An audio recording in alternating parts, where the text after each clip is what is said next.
Vu de la Seine, c'est très impressionnant. Bonjour Bordeaux et bienvenue à tous en Nouvelle-Aquitaine.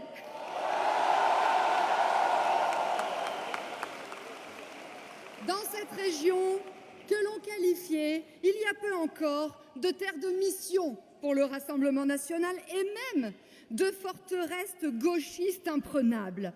Eh bien, mes chers amis, j'ai une bonne nouvelle, cette époque est bel et bien révolue.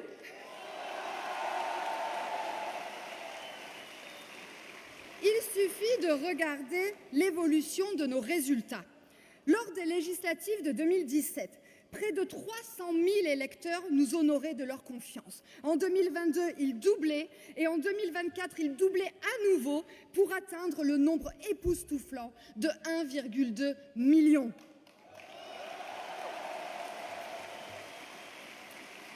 Grâce à cette puissante mobilisation patriote, vous avez envoyé à l'Assemblée nationale 8 députés de la région Nouvelle-Aquitaine, combatifs, assidus et unis derrière notre présidente Marine Le Pen. Il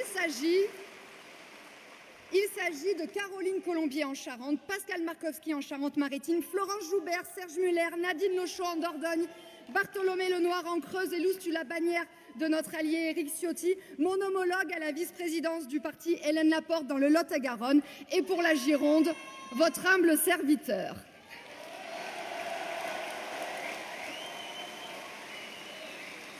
Autre exemple significatif. Lors des élections européennes, notre président Jordan Bardella arrivait en tête dans 95% des communes de notre région, envoyant ainsi au Parlement européen les brillantes Séverine Verbroek et Julie Rechagneux. Julie Rechagneux, vous avez déjà entendu le nom de cette jeune femme formidable qui allie intelligence et courage. Et c'est pour cette raison que nous l'avons choisie pour s'attaquer à la dernière enclave gauchiste, wokiste, décroissantiste, immigrationniste, au relent antisioniste de notre région. Vous l'aurez compris, la ville de Bordeaux. Chère Julie, tous nos vœux de réussite t'accompagnent et nous serons à tes côtés dans cette bataille ô combien capitale.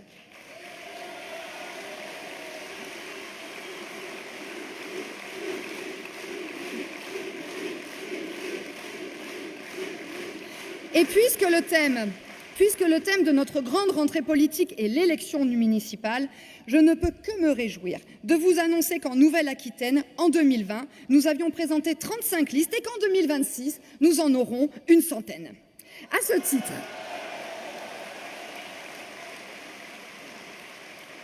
ce titre, je veux adresser mes sincères remerciements à nos délégués départementaux ainsi qu'à leurs équipes pour le travail remarquable qu'ils accomplissent. François Verrière dans les Pyrénées-Atlantiques, Loïc Bacuet dans les Landes, Sébastien Delbos dans le Lot-et-Garonne, Florence Joubert en Dordogne, Albin Fréchet en Haute-Vienne, Camille Dos Santos en Creuse, Agère Jacquemin dans la Vienne, Henbrick Mongelous en Charente, Séverine Verbroek en Charente-Maritime, Mélodie Garot dans les Deux-Sèvres, Valérie Eloff en Corrèze et bien sûr un délégué départemental talentueux, travailleur, qui a largement contribué à la réussite de cet événement et qui a permis à sa fédération de terminer première au classement national des fédérations. Vous l'aurez compris, je parle bien entendu du délégué départemental de la Gironde, notre ami Jimmy Bourlieu.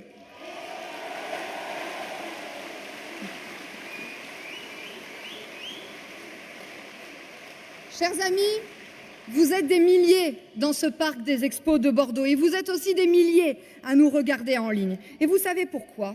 Parce que vous savez ce que représentent nos adversaires. Une caste politique déconnectée, coalisée, atrophiée, qui réunit en un parti unique les architectes du désordre, de M. Attal à M. Philippe, en passant par MM. Wauquiez, Faure et Mélenchon.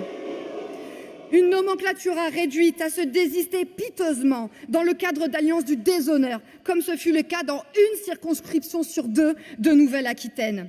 Une oligarchie crépusculaire qui a menti, failli, trahi et qui porte une immense responsabilité dans la situation que nous subissons.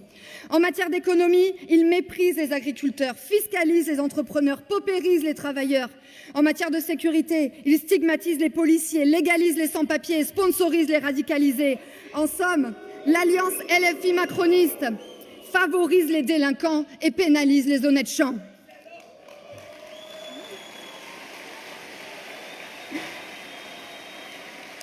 Chers amis, de très nombreux Français nous attendent et ils comptent sur nous car nous sommes les seuls capables d'allier puissance et constance.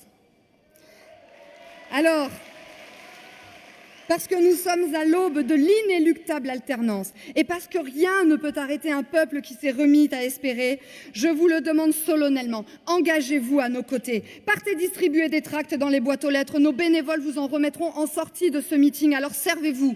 Mais allez plus loin, prenez votre adhésion au Rassemblement national, inscrivez-vous sur les listes électorales, portez-vous candidat aux élections municipales parce qu'un conseiller municipal Rassemblement national en plus, c'est un conseiller municipal du NFP ou du macronisme en moins.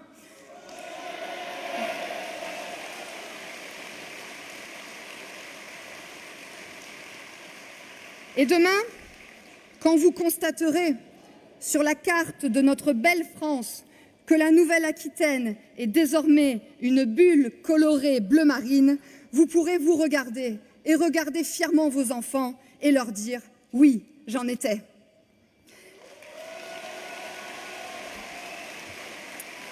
Et maintenant, j'ai l'honneur de passer la parole à notre très dynamique directeur de campagne des élections municipales. Il est député européen et a été un excellentissime maire de Beaucaire pendant 10 ans. Je vous demande d'acclamer notre ami Julien Sanchez.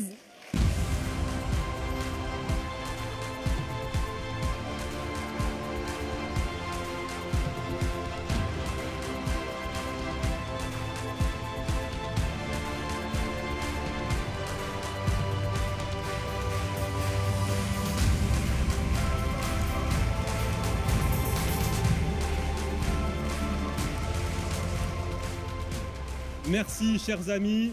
Et je voudrais d'abord, en premier lieu, qu'on fasse un tonnerre d'applaudissements à Edwige Diaz.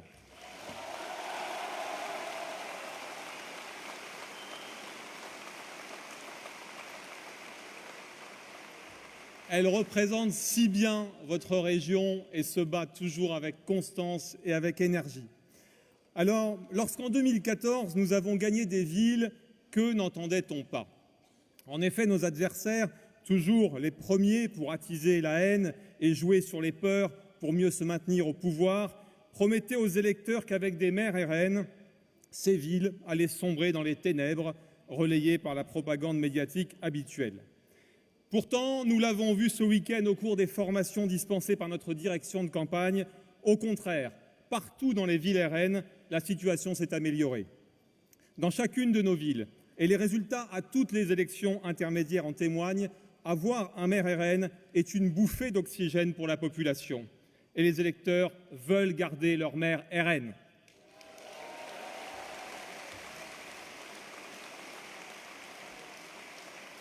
Tout d'abord parce qu'un maire RN, c'est un élu de proximité, non pas par obligation, mais par amour des gens, par amour du service public auquel nous tenons tant. Dans leur ville, nos maires ont instauré des permanences sans rendez-vous, des réunions de quartier, des consultations. Ils n'ont pas peur d'aller au contact, car c'est pour ça que nous faisons de la politique. Écouter nos concitoyens, entrer dans leurs problèmes et dégager les meilleures solutions pour régler ces problèmes avec les moyens financiers dont nous disposons et en tenant toujours un discours de vérité. Un maire RN, c'est aussi la sécurité avant tout. Dans trop de villes aujourd'hui, les Français ont peur. Alors que la France est soi-disant une grande puissance, de plus en plus de nos concitoyens en sont à restreindre leur propre liberté sans même s'en rendre compte, en n'osant plus fréquenter certains quartiers d'abord, en n'osant plus sortir à certaines heures ensuite, tant la situation est anarchique et en roue libre. Souvenez-vous, déjà en 2018, il y a 7 ans, un ancien ministre de l'Intérieur nous avait parlé de nombreux quartiers de la République où la situation était, je cite, « très dégradée ». Il avait déclaré en démissionnant de son poste de ministre de l'Intérieur lors de sa passation avec Édouard Philippe que dans ces quartiers de nos villes, je cite, « Oui, aujourd'hui, c'est plutôt la loi du plus fort qui s'impose, des narcotrafiquants, des islamistes radicaux, qui a pris la place de la République. » Il avait même ajouté, je cite toujours, « Aujourd'hui, on vit côte à côte, et je le dis toujours, moi je crains que demain, on vive face à face. » Et c'était un socialiste, preuve que nos adversaires savent, mais ne font rien.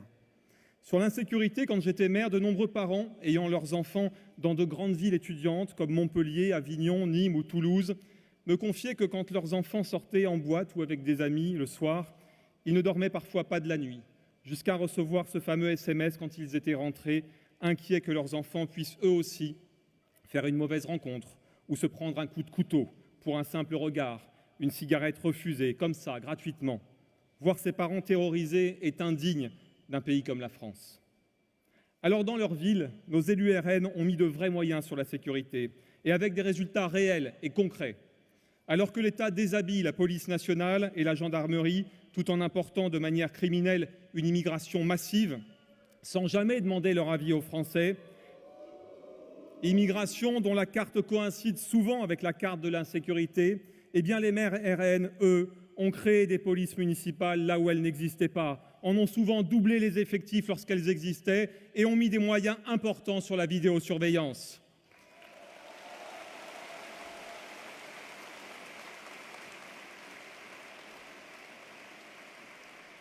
Là où il n'y avait aucun effectif de police la nuit, l'élection de maire RN a fait qu'en cas de problème dans nos villes, la police arrive en quelques minutes, quelle que soit l'heure. Nos habitants y ont gagné en tranquillité d'esprit et la délinquance, qui n'aime pas la présence policière, a souvent fui dans d'autres villes pour accomplir ses trafics et, dans le cas inverse, est traquée. Et des moyens importants sont mis, car la sécurité doit être réaffirmée comme la première des libertés.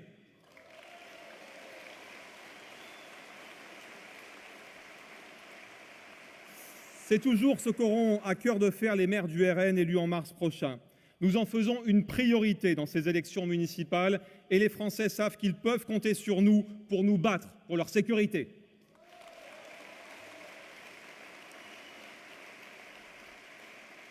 Un maire RN, c'est aussi un maire qui agit en bon père de famille.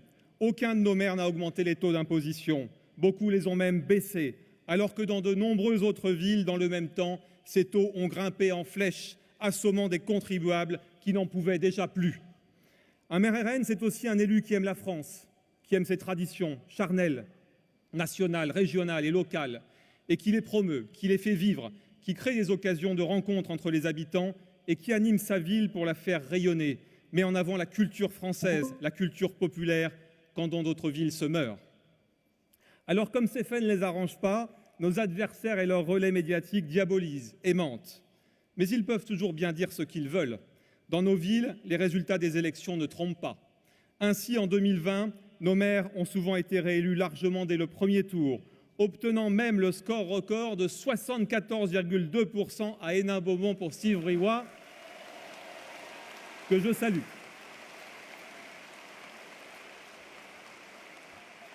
Et en 2020 toujours, de nouveaux maires ont été élus, comme notre premier vice-président Louis Alliot à Perpignan.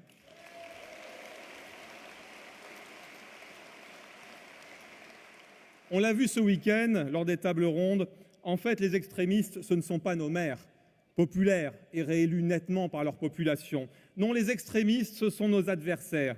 Et je vais vous donner quelques exemples. Ainsi, quand cette chère Mathilde Panot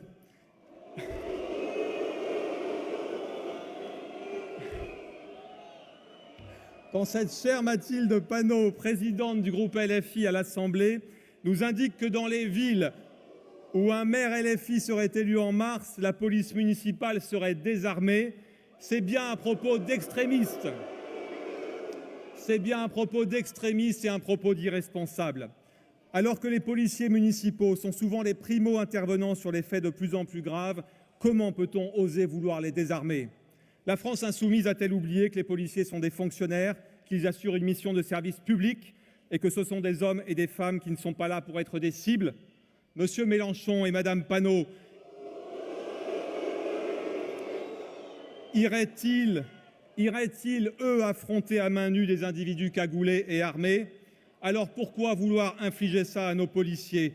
Ce traitement est indigne et inhumain. Alors non, je le dis ici, en mars prochain, nous ne voulons pas de maire La France insoumise dans nos villes.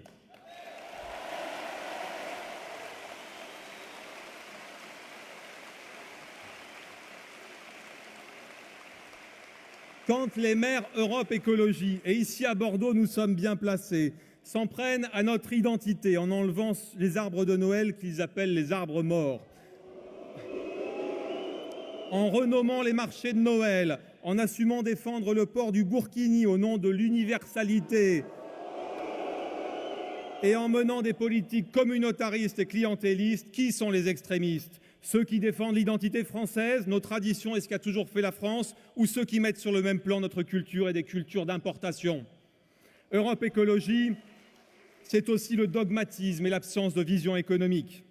Ainsi, lors d'une audition à l'Assemblée nationale, le PDG du groupe Safran déclarait il y a quelques mois qu'il n'investirait plus jamais dans une ville à majorité écologiste.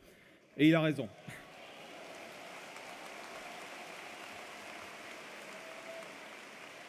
Il le disait très bien, pour moi, il n'est plus question aujourd'hui d'investir en France dans une ville détenue par une majorité écologiste, ce n'est plus possible. Je ne le ferai plus. Si c'est pour se faire accueillir par des tomates quand on crée 500 emplois dans une région, je ne le ferai plus. Voilà ce qu'il dit et voilà ce que pensent les investisseurs. Alors non, en mars prochain, nous ne voulons plus de maire Europe Écologie dans nos villes.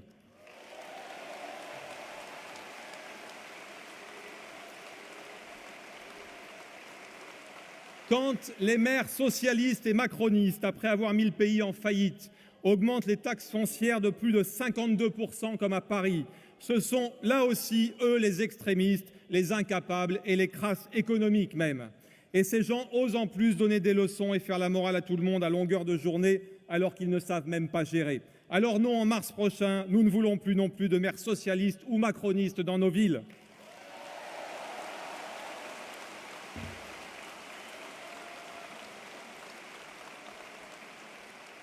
Quand les maires, les républicains, enfin suivent dans la plupart de leurs villes les délires européistes ou gouvernementaux et s'en font les promoteurs, je citerai il y a quelques mois leur enthousiasme à vouloir appliquer avec zèle les ZFE pour empêcher ceux qui n'ont pas de voiture récente d'entrer dans les grandes villes. Je citerai aussi certains cadres nationaux de droite favorables à la répartition des migrants dans les villes.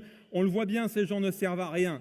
Ils se caractérisent par leur mollesse, leur renoncement, leur volonté de ne pas faire de vagues. Pire, de nombreux élus LR flattent aussi le communautarisme, y compris en accordant des subventions problématiques ou en ne combattant pas l'islamisme lorsqu'ils le peuvent. Alors non, en mars prochain, nous ne voulons plus non plus de maires LR dans nos villes.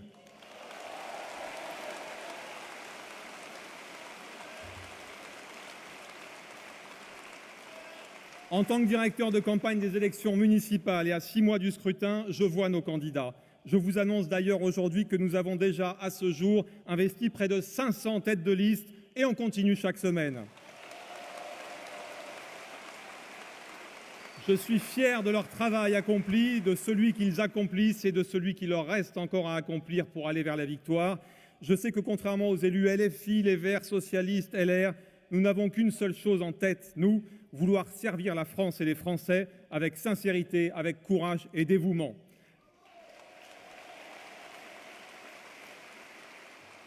Alors, si vous aimez votre ville, vous aussi, bougez-vous, engagez-vous sur nos listes pour montrer à nos concitoyens qu'il existe des élus qui tiennent leurs engagements et qui pensent à eux toute l'année, 7 jours sur 7, 24 heures sur 24, et pas seulement pendant les élections. N'attendez pas que votre ville soit ruinée par des incompétents, des extrémistes ou des irresponsables pour vous engager en politique et vous battre pour votre peuple. Soyons sur le terrain, rencontrons nos concitoyens, convainquons-les pour que vive la France et que par nos villes revienne la sécurité, nos traditions et que renaisse aussi l'espoir. Alors les 15 et 22 mars 2026, avant de relever notre pays avec Marine Le Pen, avec Jordan Bardella, relevons nos villes en élisant des maires du Rassemblement national et réconcilions enfin les Français avec la politique.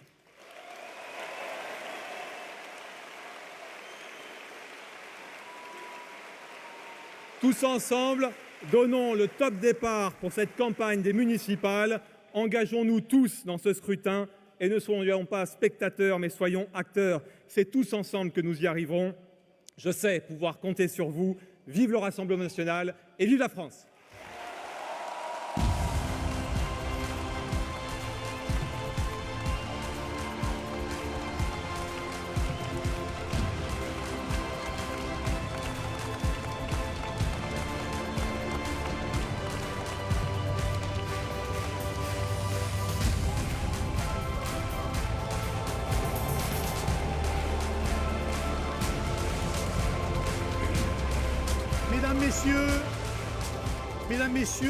et messieurs les parlementaires, mesdames et messieurs les élus, merci d'être aussi nombreux venus à cette réunion de lancement des municipales qui ne sont que les universités d'été du Rassemblement national pour l'instant. Notre époque est marquée par de vives tensions politiques et sociales. Les divisions sont telles que des lignes rouges sont désormais franchies. Celle de la violence, de l'intimidation, des sabotages. Ces derniers mois encore, nous avons vu des groupes d'extrême gauche tenter d'imposer par la force ce qui devrait relever du débat. Nous devons regarder ce phénomène en face avec lucidité, mais aussi avec gravité. Et je veux insister sur une idée fondamentale. La démocratie n'est pas un régime qui étouffe ou qui écrase. Elle est au contraire un système tolérant, capable d'accueillir les divergences, même les plus radicales, tant qu'elles s'expriment dans le cadre de la loi et du dialogue. La démocratie repose sur un socle fragile mais précieux, la coexistence pacifique d'opinions opposées. Or, quand nos adversaires choisissent la violence, ils menacent directement ce pluralisme. Ils ne contestent pas seulement une idée ou un adversaire, ils contestent le droit même de l'autre à exister politiquement, et on peut voir jusqu'où ces dégâts peuvent aller, comme ce pauvre influenceur américain conservateur, Charlie Kirk, dont je salue la mémoire aujourd'hui.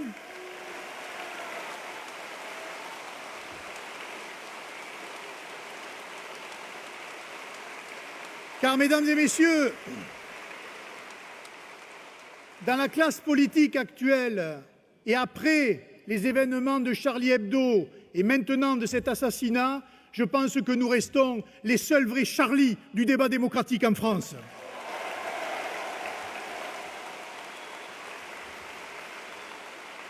Empêcher une réunion publique, saboter une permanence, intimider des militants, ce n'est pas du militantisme, c'est une négation du débat démocratique. Il faut sanctionner fermement ces violences, car l'État de droit ne peut tolérer l'intimidation physique ou la destruction. Mais cela ne doit pas nous conduire non plus à rejeter en bloc la colère et les revendications sociales justes qui s'expriment et qui peuvent, à l'occasion, nourrir une certaine radicalité. C'est là toute la force de notre modèle. La démocratie tolère la critique, la remise en cause, l'opposition radicale, mais elle fixe une limite nette, celle de la violence politique. Tolérance ne signifie pas faiblesse, elle est au contraire une marque de maturité. Une démocratie qui exclut, qui réduit l'espace de parole, qui refuse l'expression de la critique, perd toute légitimité. Une démocratie qui tolère le pluralisme, y compris celui qui la remet en cause pacifiquement, gagne en solidité. Je veux donc vous parler aux sympathisants, militants et adhérents du Rassemblement national, aux militants pour qu'ils choisissent toujours la voie de l'argument et non celle de la violence. Il faut convaincre par les idées et par le débat, et pas par les armes ou par la violence.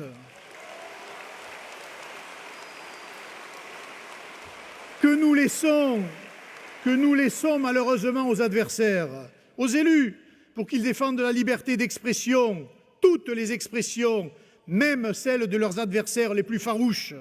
Enfin, aux citoyens, pour qu'ils refusent la tentation de la haine et de l'intolérance et qui privilégient toujours le débat et le suffrage universel.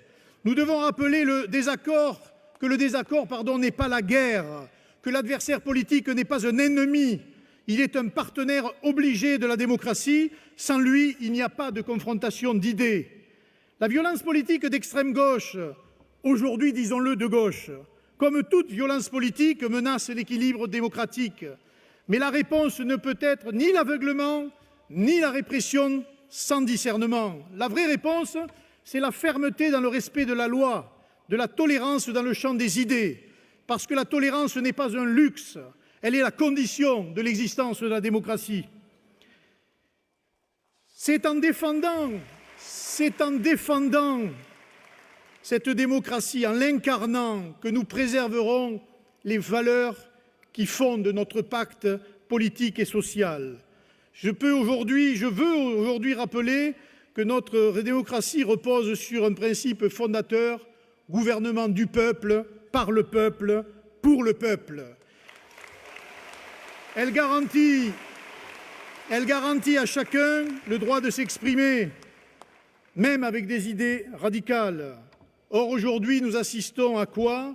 À une montée des manipulations, des interdits et des intimidations, toujours du même côté de l'échiquier politique. Cet extrémisme repose sur une ossature, mesdames et messieurs, idéologique qui vient de loin, criminellement, qui a sévi au cours de l'histoire contemporaine. Et je vais vous citer quelques citations à remettre en perspective avec ce que nous pouvons vivre, que ce soit dans le débat médiatique ou dans le débat politique ou social. D'abord, Lénine. La liberté d'organisation et de la presse ne doit pas être donnée à nos ennemis de classe. Staline. La dictature du prolétariat ne peut tolérer la liberté pour ses ennemis. Enfin, Mao. La littérature et l'art doivent être des armes au service du peuple et non des outils de liberté individuelle. Et Trotsky rajoutait « Il ne peut être question de liberté pour les ennemis du socialisme ».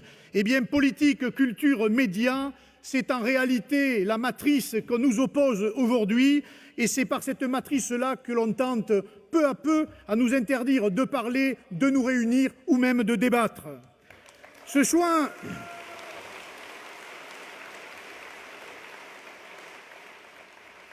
Notre devoir, en tant que citoyens et élus, est de défendre l'autre voie, celle du débat, de la confrontation d'idées et des libertés et de la liberté d'expression, évidemment. En faisant de cette exigence notre boussole pour que notre République demeure envers et contre tout, une démocratie de tolérance, de pluralisme et de débat, avec Marine et Jordan, avec l'ensemble des élus aujourd'hui qui se battent dans les assemblées au Parlement, gagnons cette bataille. Merci.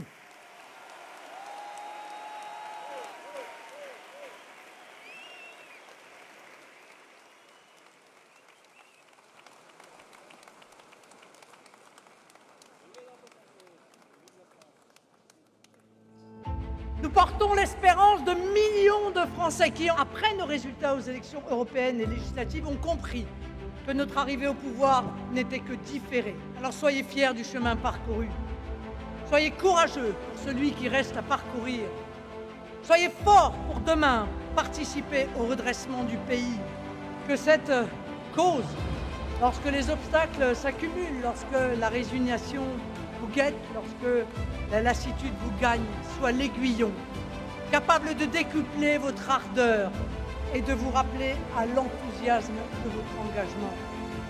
Ce pays que nous aimons si profondément, si passionnément, va sous peu nous appeler au pouvoir. Nous serons là pour répondre à son appel. Vive la République, vive la France!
Mesdames, Messieurs, chers amis, un Premier ministre vient d'être nommé sans majorité, sans projet que celui de maintenir au pouvoir les quelques amis qui restent à Emmanuel Macron. Que Jupiter veuille l'admettre ou non, le peuple n'a pas voulu, pour son second mandat, lui donner tous les pouvoirs. Le premier avait suffi. On a payé pour voir. Plus de 1 000 milliards de dettes, l'effondrement du pouvoir d'achat, l'explosion migratoire et sécuritaire, bref, le déclassement de la France et un déclassement pas seulement pour les agences de notation. On se demande même comment Emmanuel Macron peut-il conserver le moindre crédit auprès de quiconque avec des résultats aussi catastrophiques. Alors, il s'obstine à ne pas le voir, mais les faits sont têtus et les chiffres le sont davantage encore. Il n'est pas majoritaire, ni à l'Assemblée et encore moins dans l'opinion.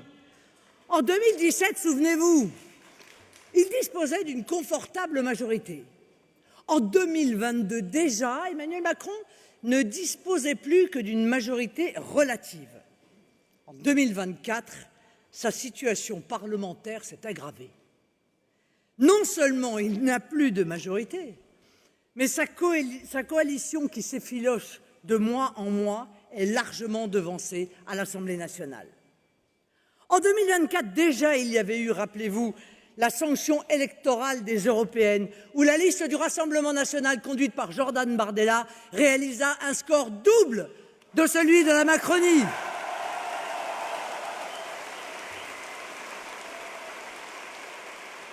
Ça n'est quand même pas rien comme désaveu. Et ce désaveu chiffré est à la hauteur de la volonté de changement. Car si les Français ne cessent ainsi de restreindre progressivement les capacités d'action institutionnelle d'Emmanuel Macron par un soutien parlementaire de plus en plus mince, c'est parce qu'après 8 ans, ils aspirent à une autre politique. Alors, aspirer à une autre politique, eh bien, en matière électorale, cela prend le nom d'alternance.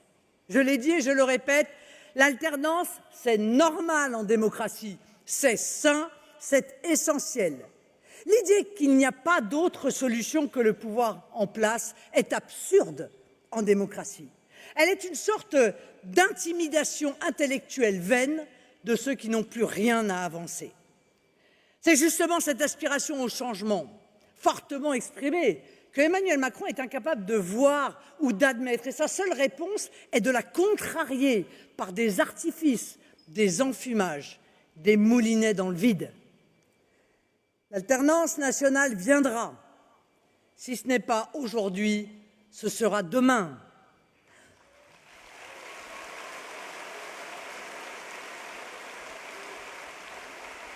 Son pouvoir ne se maintient plus que par des tours de foire.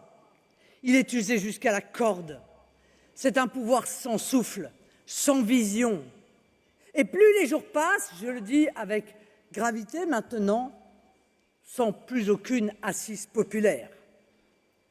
Croyez-vous que dans une démocratie, un pouvoir peut gouverner avec 15 petits % d'opinion favorable? Un soutien parlementaire en lambeaux et par l'illusion que maintiennent encore quelques médias complaisants. Il n'est pas excessif de dire que le numéro d'équilibrisme présidentiel réalisé avec trucage risque de mal se terminer pour les Français. Ce pouvoir n'a désormais pour seul record que son taux d'impopularité, pour seul soutien que des bribes de force déconsidérées, pour seul projet que d'empêcher la respiration démocratique. Face à la dure réalité d'un siècle qui dévale sur nous, face aux menaces sécessionnistes, islamistes ou mafieuses, qui dans de nombreux endroits nous pressent d'agir, face aux grandes révolutions technologiques qui redistribuent les atouts du jeu de cartes mondial, la France se retrouve paralysée politiquement et même institutionnellement. Le pays est coincé coincé par deux forces dont le projet est le blocage. Un président qui organise le blocage institutionnel, quitte à attenter à l'esprit de la Constitution, qui l'enjoint normalement à veiller au bon fonctionnement des institutions. Puisque nous sommes dans une ville de rugby, permettez-moi cette métaphore, le bloc macroniste se couche sur le ballon pour empêcher la partie.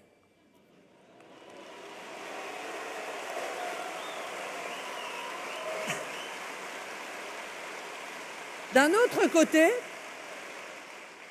autre côté, les LFI. Ces tchéguévaristes de carnaval qui cherchent à bloquer le pays en faisant brûler des poubelles par des petits bourgeois encagoulés.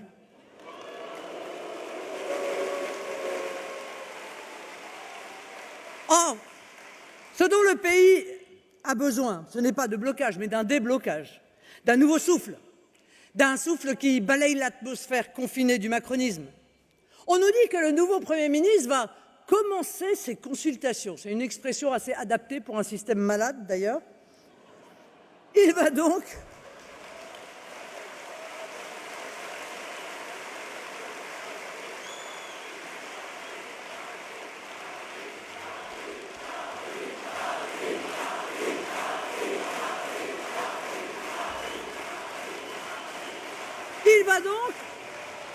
il va prendre son bâton de pèlerin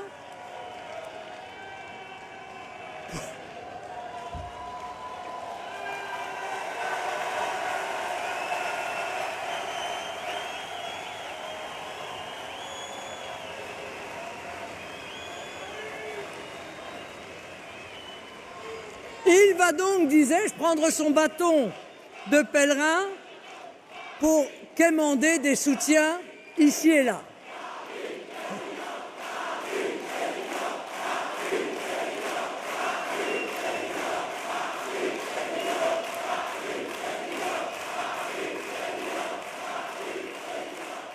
Merci.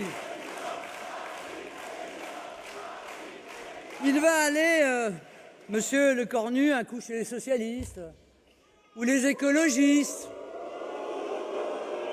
une autre fois chez LR, en comptant sur sa bonhomie pour séduire, sur sa courtoisie pour fédérer et sur son parcours politique sinueux pour faire jouer d'anciennes amitiés et réunir ainsi ceux qui sont prêts à tout pour être ministre de quelque chose.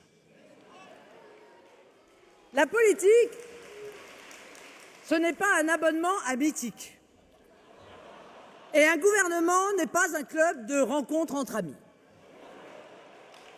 Un gouvernement, c'est d'abord une équipe qui porte un projet cohérent et sérieux pour le pays. C'est une action dans l'intérêt collectif parce que derrière les décisions, il y a des hommes et des femmes, des familles et des entreprises, des vies et des destins. Un gouvernement tient du sacerdoce au service de la nation. La presse complaisante nous présente cela comme une nouvelle méthode. En termes de cuisine, cela s'appelle l'art d'accommoder les restes. Les restes d'une mauvaise cuisine, une cuisine immangeable et même toxique.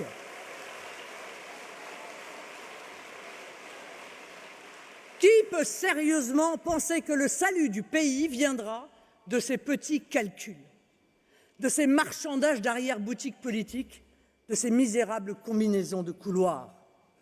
Qui peut croire qu'un grand projet bienfaisant et fédérateur puisse naître de ces bricolages politiciens?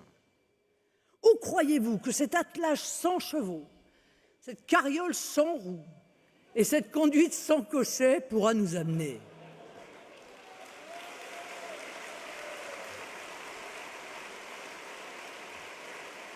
Emmanuel Macron, qui n'est pas davantage un Mozart de la Constitution que de la finance, replonge ainsi la France dans le marécage boueux et malodorant que les Français avaient heureusement quitté en 1958 avec la Constitution et en 1962 avec l'élection du président au suffrage universel. Par cette politique aveugle au réel, il a réussi un tour de magie, transformer les plus belles institutions de notre histoire, celles de la Ve République, en des institutions paralytiques dignes de la défunte 4e. M. Mélenchon non plus, d'ailleurs, et tous les partis de gauche qui lui sont soumis, n'aiment pas la Ve République. Il en voudrait une 6e. La belle affaire. Je me suis toujours méfiée en voyant des amateurs tenter de remplacer le marbre par du carton-pâte. La vérité est là aussi beaucoup plus simple. Ce dont nous avons besoin, c'est d'un retour à l'esprit et à la lettre de la Ve République et donc, au vu de la situation actuelle, d'un retour aux urnes.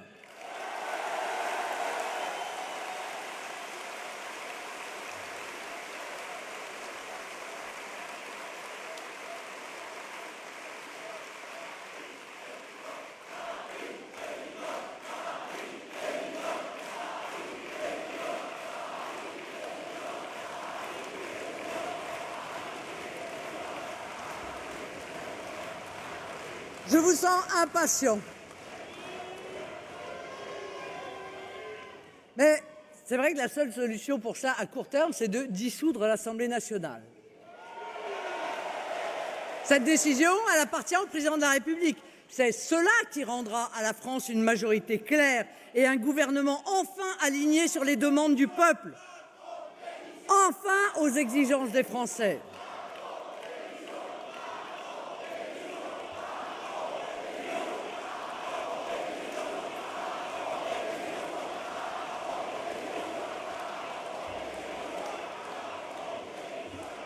Les Français seraient, à ce qu'il paraît, résignés.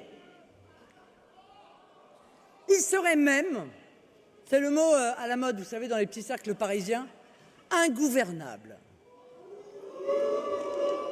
Je ne vois rien de tout cela aujourd'hui. Ce que je vois, ce sont des millions de Français enthousiastes, déterminés, et plus que jamais des Français debout. Mes amis, la France ne sera jamais mieux servie que par nous-mêmes.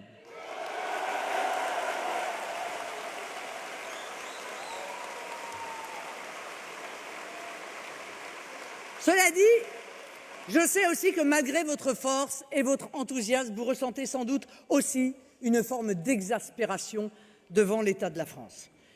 Une angoisse croissante lorsque vous pensez à l'avenir et de plus en plus souvent une colère légitime après 8 ans, 8 années interminables de mandat d'Emmanuel Macron. Depuis 2017, toutes les actions conduites par le président de la République ont été autant de pierres ajoutées au fardeau des Français. Oh, il y a une longue liste de marques de mépris, les gens qui ne sont rien, les chômeurs se mettent à traverser la rue pour trouver du boulot, les travailleurs auxquels il indiquait doctement que le meilleur moyen de se payer un costard, c'est de bosser. Mais en fait, autant de symboles d'une déconnexion, d'une arrogance assumée vis-à-vis du peuple. Et puis, il y a aussi eu la brutalisation permanente, sociale et fiscale.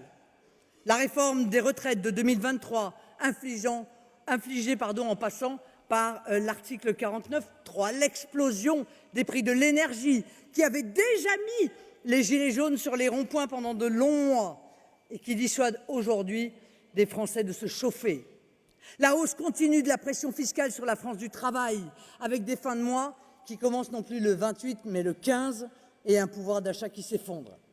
Et puis surtout, il y a eu derrière l'agitation, derrière les grands débats, les conventions citoyennes, derrière les sommets, dont le titre, c'est plus chic, était toujours en anglais d'ailleurs, comme Choose France. Il y a eu derrière tout cela une formidable, une insupportable stagnation. Et la stagnation, mes amis, en politique, ça s'appelle le déclin. La stagnation, ce sont 500 000 immigrés qui entrent chaque année légalement sur notre sol et dont seuls 10% travaillent. La stagnation, ce sont les usines qui ferment, ce sont les hôpitaux qui ne fonctionnent plus, ce sont les logements de plus en plus rares et donc de plus en plus chers. Ce sont les banlieues gangrénées par les mafias et qui peuvent désormais s'embraser au moindre prétexte. Aujourd'hui, c'est quasiment une émeute par jour dans tous les coins de France. C'est une France déconsidérée sur la scène internationale, au point que plus personne, ni à Bruxelles, ni à Washington, ni à Pékin, ni à Alger, n'attache d'importance à ce qu'elle dit ou à ce qu'elle fait. Tout simplement parce que la France, sous la présidence d'Emmanuel Macron, est devenue ce pays qui peut dire, selon l'humeur du prince, tout et son contraire. Un pays qui peut faire chaque jour l'inverse de ce qu'il proclamait la veille. Et lorsque l'on gouverne contre le peuple, en démocratie, on ne produit que de l'instabilité, de la frustration, de la peur et alimenté par une gauche extrémisée, du chaos. Depuis 8 ans, Emmanuel Macron a renoncé à ce qui est l'objet même de la démocratie, donner corps aux volontés de la majorité des citoyens. C'est cela la post-démocratie. Avoir si peu de respect pour le peuple qu'on juge plus prudent de l'écarter des décisions. Cela se traduit depuis 8 ans par une infinité d'exemples. Lorsque la France accepte contre ses agriculteurs le traité de libre-échange avec le Mercosur, lorsque la France accepte contre ses citoyens et leur sécurité le pacte européen pour l'immigration et l'asile, qui organise une immigration massive et incontrôlée et qui prévoit des amendes imposées par Bruxelles en cas de refus d'immigrants disséminés dans les campagnes. Lorsque la France accepte contre ses chefs d'entreprise un accord commercial honteux conclu par la Commission européenne, signé par Mme von der Leyen avec les États-Unis. Lorsque la France accepte contre l'intérêt de ses familles et de ses industries les règles du marché européen de l'électricité qui font flamber les factures. Lorsque la France accepte contre la volonté des Mahorais de laisser arriver chaque année sur son sol des dizaines de milliers de clandestins comme en rien. Lorsque la France accepte contre l'honneur de tout son peuple de courber l'échine devant le régime oppresseur algérien qui le dénigre et l'insulte quotidiennement. Permettez-moi d'ailleurs, mes chers amis, d'adresser un fraternel message de soutien à notre compatriote, l'écrivain Boualem Sansal, emprisonné à l'heure où je vous parle dans les geôles d'Alger.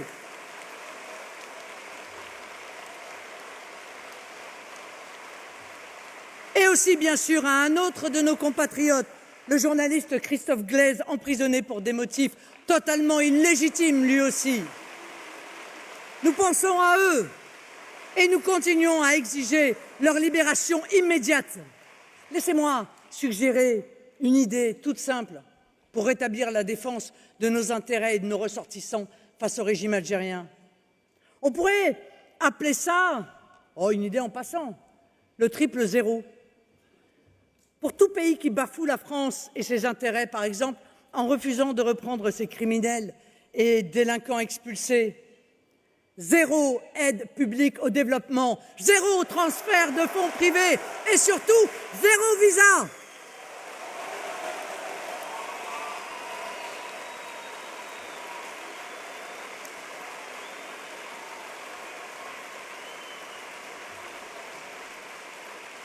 Mes amis, s'il faut résumer la situation de la France, je le ferai de la manière suivante: des problèmes d'une incontestable gravité, mais des solutions d'une aveuglante clarté.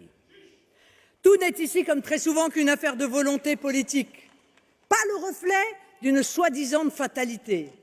Moi, je crois profondément qu'un responsable politique qui invoque la fatalité pour justifier ses échecs ou ses lâchetés, quand ce ne sont pas les deux, ne mérite pas le titre de responsable. Prenons l'exemple de la crise budgétaire qui occupe le débat public en ce moment. Au cas où cela vous aurait échappé, l'éphémère Premier ministre François Bayrou projetait d'augmenter les impôts des Français de 20 milliards d'euros. Mais à l'entendre, il n'y avait pas le choix. Vous savez, comme ces régimes ultralibéraux des années 80 qui avaient inventé la formule « il n'y a pas d'alternative ». Mais rien n'est plus mensonger.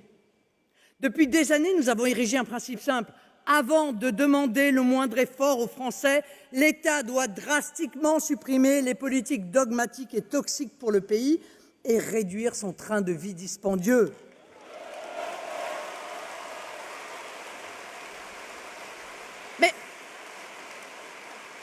Mais à chaque effort sur la dépense que nous avons chiffré, à chaque effort que nous avons proposé aux différents gouvernements depuis tant d'années, on nous a répondu la même chose: c'est pas possible. C'est pas possible. Réaliser des économies massives sur l'immigration, de guichets sociaux qui coûtent aux contribuables près de 20 milliards d'euros par an, mais ce ne serait pas possible. Protéger la propriété privée en rendant le squat impossible, ce qui inciterait des milliers de propriétaires à remettre des biens en location et contribuer à enrayer la pénurie de logements, ce ne serait pas possible. Réduire notre contribution nette délirante à l'Union européenne qui dépasse désormais les 10 milliards d'euros par an, ce ne serait pas possible. Conduire enfin une politique de lutte contre les fraudes sociales, fiscales, aux importations et lutter contre les ententes qui grignotent le pouvoir d'achat pour récupérer au moins 15 milliards d'euros par an, ah non, ce ne serait pas possible. Réduire le train de vie des administrations publiques, là, vous savez, en simplifiant le millefeuille territorial et en supprimant des dizaines d'agences, organismes, opérateurs, comités théodules dont plus personne ne sait à quoi ils servent, ce ne serait pas possible non plus. Instaurer la priorité nationale pour le logement, pour les prestations sociales, pour les allocations familiales. En clair, permettre à la France qui bosse de bosser pour elle-même et pas pour le monde entier. Bon, vous n'y pensez pas. Ça n'est pas possible. À chaque fois qu'un responsable politique utilise cette piteuse dérobade, il vous ment. S'ils ne le font pas, ce n'est pas parce que ce n'est pas possible. S'ils ne le font pas, c'est parce qu'ils ne veulent pas le faire. Et comme ils refusent d'admettre qu'ils ne le veulent pas, ils vous racontent qu'ils ne le peuvent pas. Or, je vous le dis avec toute la force qui m'anime, il n'y a aucune fatalité et c'est possible. L'immigration de guichet social partout en Europe, au Danemark, en Suède, en Autriche et désormais en Allemagne, pourtant soumis aux mêmes textes européens, qui vivent comme nous dans l'espace Schengen, eh bien, ils obtiennent des résultats spectaculaires, pas par chance, par la volonté politique. Rien qu'en rétablissant des contrôles stricts aux frontières en un an, l'Allemagne a connu une baisse de près de 50% des demandes d'asile. Vous m'avez bien entendu, près de 50% de baisse.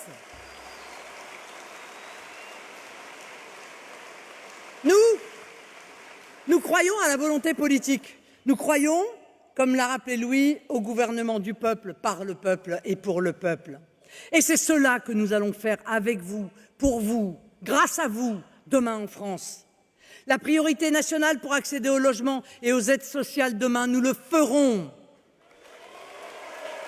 La priorité nationale dans la commande publique pour nos entreprises demain, nous le ferons. La réduction drastique des flux migratoires, réguliers et irréguliers, demain, nous le ferons.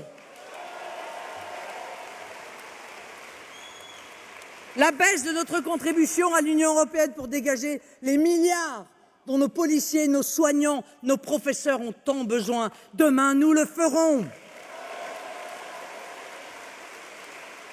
Comme nous ferons la réduction des dépenses toxiques de l'administration, des milliards de subventions déversées sur des éoliennes et des panneaux solaires qui défigurent nos paysages, fragilisent notre parc nucléaire et font exploser vos factures d'électricité. Entendez bien ces trois mots, mes chers compatriotes, nous le ferons.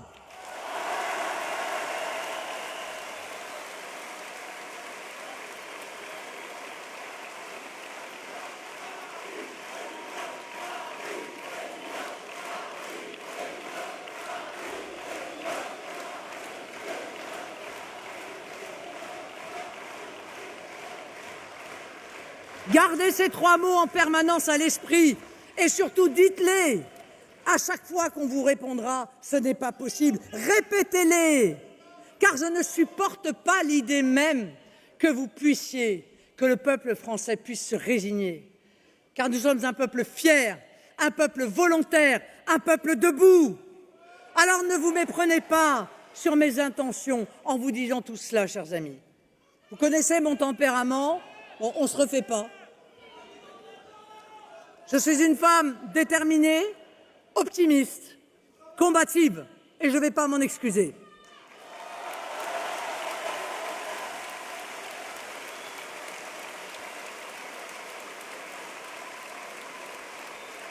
Mais, pour autant, je reste lucide sur l'état de notre nation et pleinement consciente de la colère que des millions de Français ressentent en voyant leur pays comme à l'arrêt, noyé sous les piteuses tractations politiciennes. Je vous ai dit tout à l'heure 3 mots, nous le ferons. Je voudrais vous en dire 3 autres, nous sommes prêts. Ne regardez pas le blocage d'aujourd'hui, voyez plutôt l'alternance politique qui déjà se dessine. Cette alternance, elle porte un nom. Vous voyez peut-être de qui je veux parler. Il vient de fêter ses 30 ans.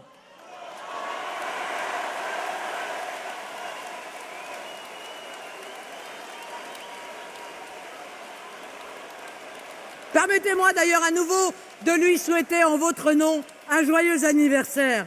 Ce nom, c'est évidemment celui de Jordan Bardella.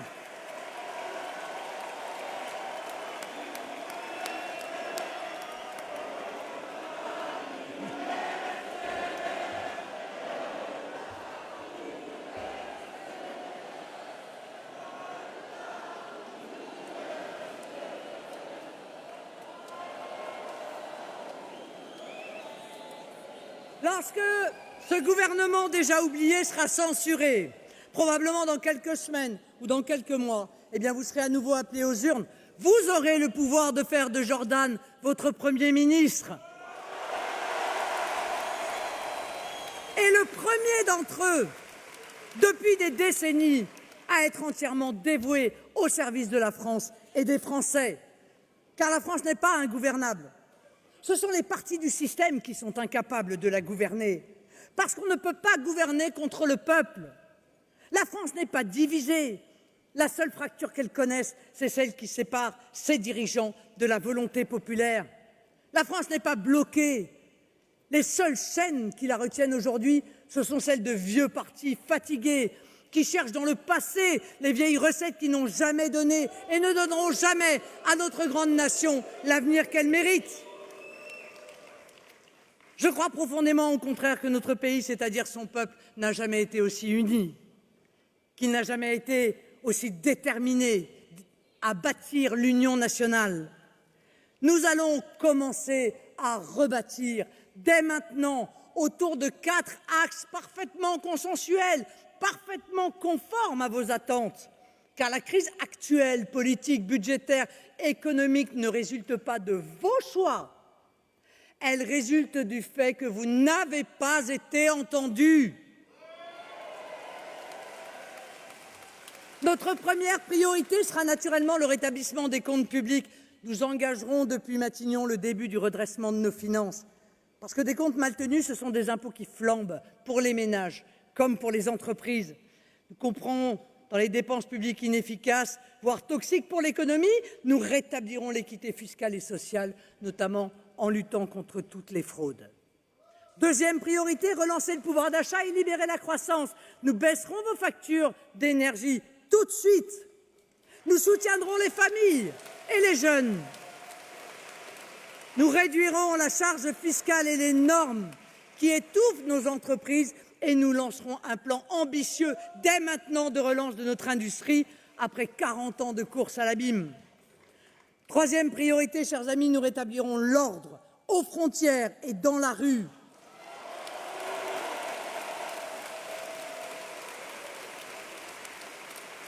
Nous réduirons drastiquement les flux migratoires entrants. Nous mettrons en œuvre une politique d'expulsion performante, effective, après des années d'échecs. Nous punirons les délinquants qui ne seront plus dorlotés, mais incarcérés, qui ne seront plus subventionnés, mais privés d'aide sociale. Parce que ce n'est pas en augmentant les primes d'assurance, en demandant aux Français de payer pour les dégâts des casseurs qu'on pacifie les rues. C'est en garantissant des sanctions dures et immédiates et en leur présentant la note à eux, pas à nous.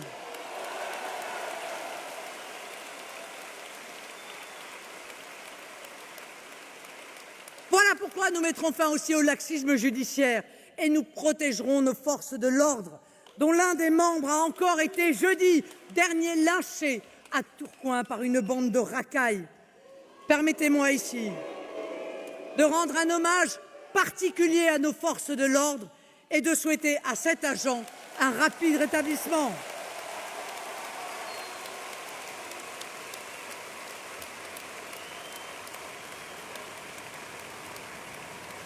Merci pour nos policiers, merci pour nos gendarmes, merci pour nos agents pénitentiaires.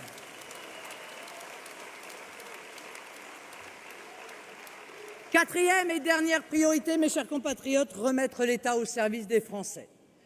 Nous engagerons le redressement de notre système de santé. Nous referons des écoles de la République des sanctuaires où les signes religieux seront interdits, comme les téléphones portables. Et où les enseignants seront enfin à l'abri des menaces et de la peur. Nous lèverons les restrictions absurdes au logement, les DPE, les zéro artificialisation nette qui étouffent le marché immobilier dans notre pays. Tout cela, nous pouvons le faire depuis Matignon. C'est fou, nous, tout ce qu'on peut faire, en fait, en étant Premier ministre. Et ce que nous commencerons dès demain, depuis Matignon, nous l'amplifierons après-demain depuis l'Élysée.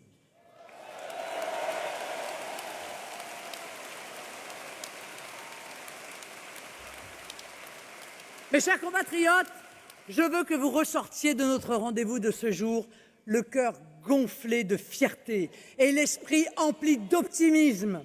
Vous avez rendez-vous avec la France. Dans quelques semaines, vous aurez à travers nous le pouvoir d'engager le grand redressement tant attendu par le peuple français depuis des décennies. Nous serons à ce rendez-vous, nous lui ferons honneur. Cette alternance qui se dessine, vous l'avez tant attendue, elle n'en sera que plus belle, elle n'en sera que plus grande. Et soyez plus que jamais fiers, vous tous ici et dans la France entière, d'en être les premiers acteurs. Nous avons la plus belle des œuvres à accomplir. Nous allons réconcilier les Français avec leur avenir.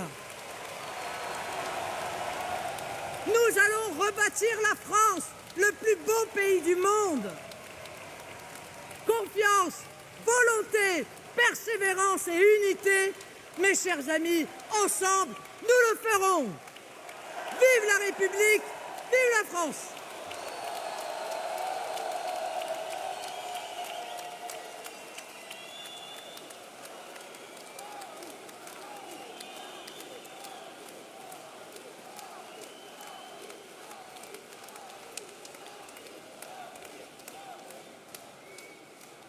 Je sais, mes chers compatriotes, que la situation actuelle vous fait mal et qu'il est impossible, lorsque l'on aime sincèrement notre pays, de ne rien ressentir en le voyant s'affaiblir chaque jour. La France peut se relever. La France peut redevenir ce qu'elle fut, une grande et belle nation. Et nous voulons vous dire que rien n'est irréversible. Le patriotisme et l'amour pour la France ne sont pas des combats du passé.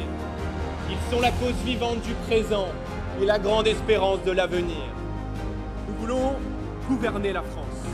Nous nous y préparons chaque jour. Et je vous promets que nous y arriverons. Nous sommes prêts, nous sommes déterminés à rendre possible l'alternance que les Français attendent. Alors je le dis à nos adversaires, nous sommes là et nous serons là demain et après-demain. Nous, Français, nous ne serons jamais de ceux qui se couchent ou de ceux qui restent à genoux. Nous voulons vivre grand, nous voulons vivre debout, nous voulons vivre fiers, nous voulons vivre libres, nous voulons vivre courageux. Alors je vous le dis, mes chers compatriotes, et je vous le dis avec les mots de Victor Hugo, rien n'est plus puissant qu'une idée dont l'heure est venue. Vive la République et vive la France!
Mes chers compatriotes,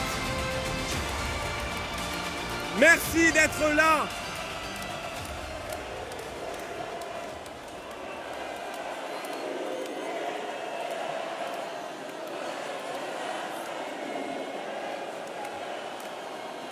Merci.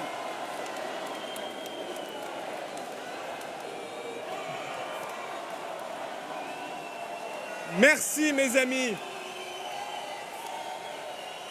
Merci d'être venus ici, à Bordeaux, par milliers pour parler de la France. Vous êtes 7000. 7000 venus de Nouvelle-Aquitaine et de tout le pays.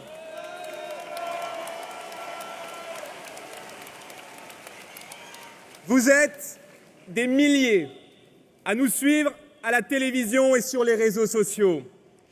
Des milliers de Français inquiets du temps présent, mais plus que jamais debout pour l'avenir.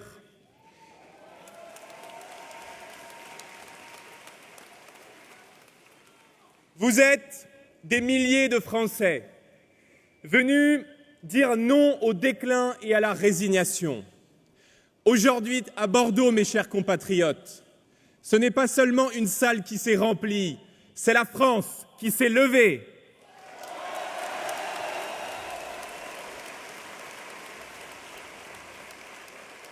Vous êtes, mes chers amis, le peuple de France. Vous êtes la France des villes et des villages. Vous êtes la France qui travaille sans jamais se plaindre. Vous êtes la France qui ne renonce pas, celle qui entend être fidèle à notre destin millénaire.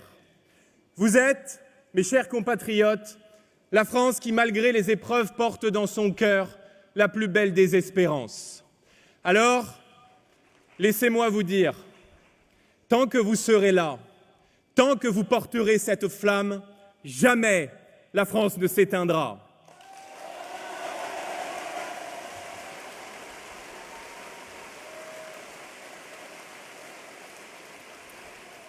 Merci. Merci pour votre fidélité. Merci pour votre courage. Merci d'être toujours au rendez-vous que l'histoire nous donne. À l'aube d'une bataille imminente, nous sommes là, dans cette belle région de Nouvelle-Aquitaine, sur cette terre profondément française.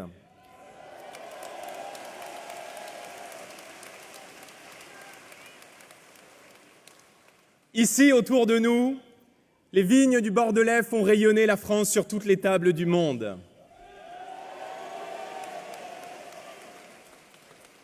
Ici, nos paysans façonnent un terroir et une gastronomie que l'on nous envie de Pékin jusqu'à New York. Ici même, les pierres blondes des villages et des cathédrales rappellent nos racines chrétiennes et nos entreprises audacieuses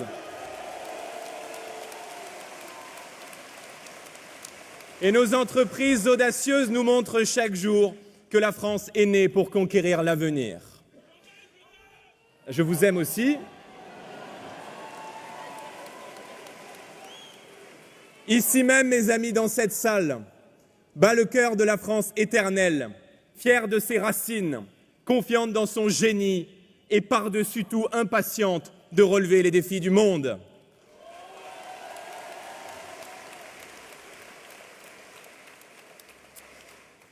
Puisque nous sommes ici en Nouvelle-Aquitaine, je veux adresser un salut amical et fraternel à nos élus, à nos députés, à nos cadres, à nos militants qui accomplissent chaque jour un travail remarquable, élection après élection, et je crois qu'ils méritent que vous les applaudissiez.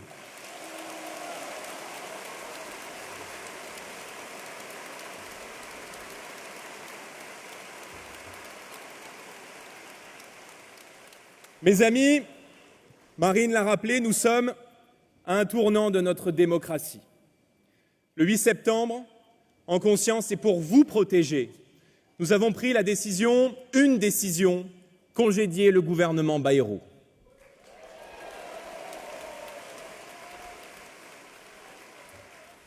Comment aurions-nous pu accorder notre confiance à un gouvernement qui a tant abîmé la France ?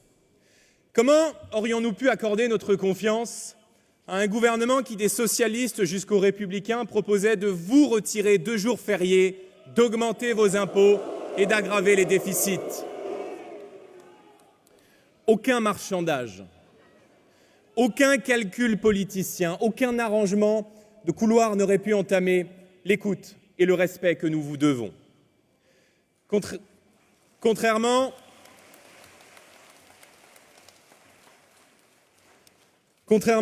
aux Républicains ou au Parti socialiste, le Rassemblement national n'est pas à vendre au macroniste le plus offrant.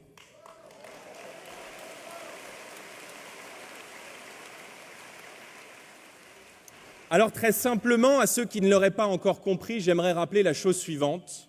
Nous ne sommes pas comme eux. Notre seule et unique boussole, c'est l'intérêt supérieur de la nation et la défense du peuple français.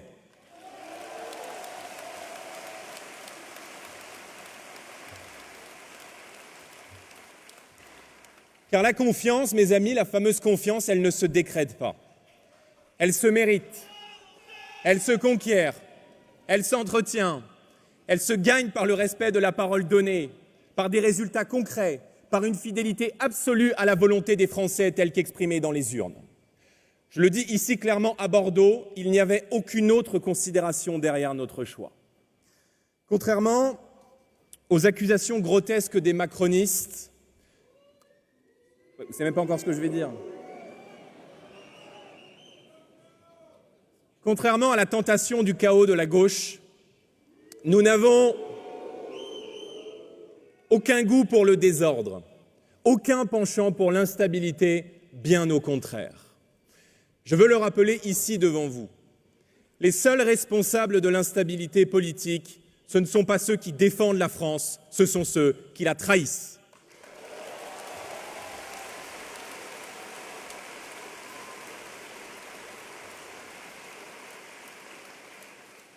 Des Républicains jusqu'à la France insoumise, ils ont passé des alliances de la honte en 2024, avec comme seul projet pour la France, sauver leur siège, tout bloquer, et cela pour empêcher notre victoire.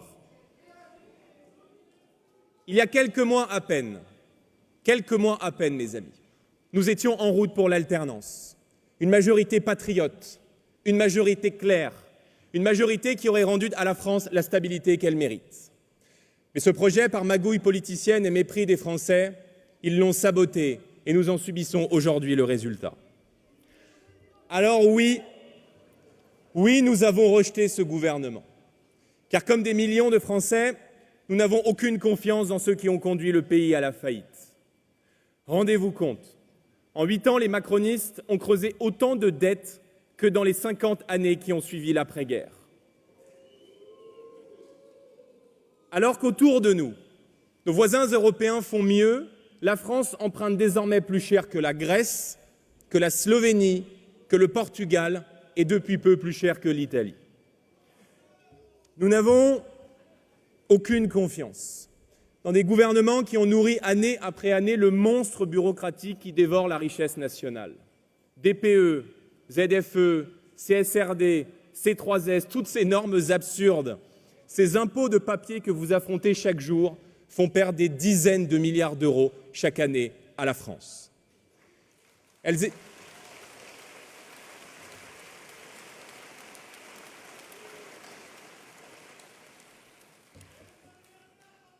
Ces normes étranglent nos entreprises, complexifient votre quotidien, transforment la France en homme malade de l'Europe. Nous n'avons, mes amis, aucune confiance dans des gouvernements qui imposent la double peine, la tyrannie des normes d'un côté, l'enfer fiscal de l'autre. Pour nos artisans, nos commerçants, nos entrepreneurs, pour tous ceux qui se lèvent tôt et pour tous ceux qui travaillent dur. Nous n'avons aucune confiance dans des gouvernements qui ont battu tous les records d'immigration et d'insécurité, au point que des villages paisibles vivent désormais sous la loi des gangs et des trafics, au point qu'il n'est plus un seul département de France où notre peuple est à l'abri de la violence. Bordeaux était l'une des villes les plus attractives de France. Elle a acquis en quelques années la réputation de véritable coupe-gorge. On ne compte plus les cambriolages,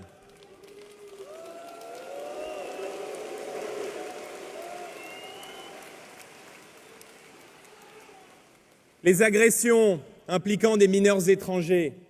Il y a 15 jours à peine, c'est une adolescente de 16 ans qui a été violée en pleine rue dans Bordeaux par un migrant algérien.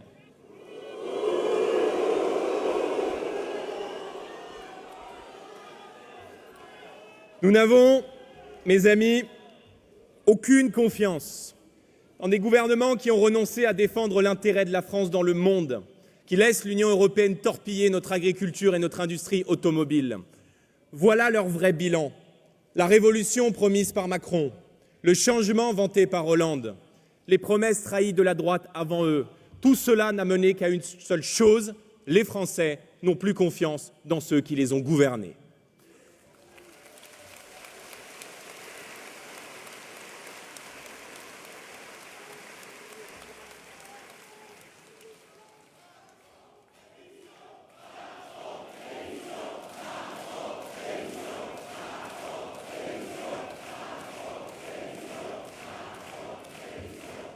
Si déjà ils pouvaient dissoudre l'Assemblée nationale, ce serait une bonne chose.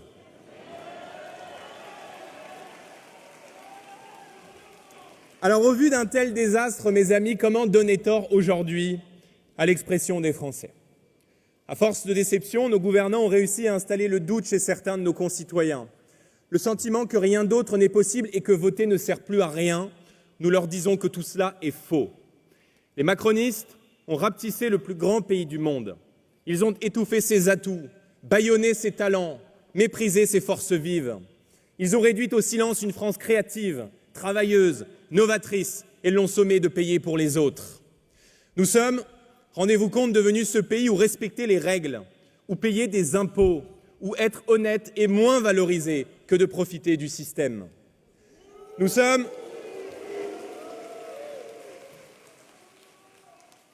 devenus ce pays où réussir est suspect, où entreprendre est presque devenu une fraude en soi. Nous sommes devenus ce pays où l'on protège davantage les squatteurs que les propriétaires, où l'on excuse toujours les délinquants, mais où l'on culpabilise les victimes. Nous ne supportons plus que l'on exige toujours plus de sacrifices de la France qui travaille, pendant que l'État met directement ses mains dans vos poches, comme si l'argent gagné par votre sueur lui appartenait. Nous n'acceptons pas qu'un gouvernement envisage de vous voler 2 jours fériés pendant qu'il gaspille des milliards d'euros dans tout et n'importe quoi.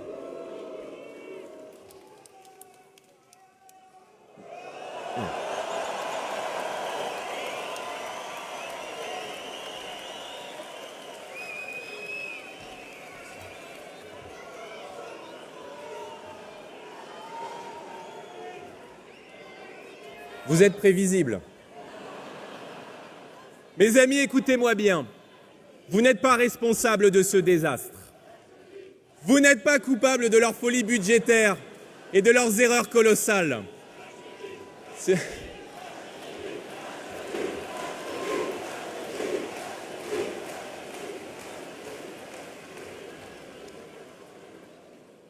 la France tient encore debout aujourd'hui, ce n'est pas grâce à Emmanuel Macron ni grâce à Monsieur Lecornu, fidèle artisan de la politique macroniste depuis 2017. Si la France tient, mes amis, si notre pays tient encore debout, c'est grâce à vous. C'est grâce à vous, millions de travailleurs français, honnêtes, courageux.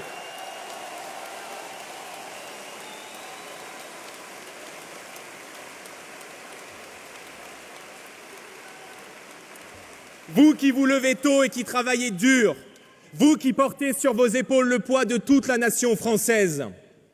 Et je veux vous le dire clairement ici à Bordeaux, l'argent que vous gagnez en travaillant dur n'appartient à personne d'autre qu'à vous.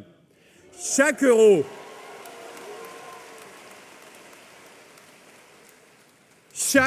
euro que vous consentez à verser à la collectivité doit être sacralisé, utilisé avec une infinie précaution.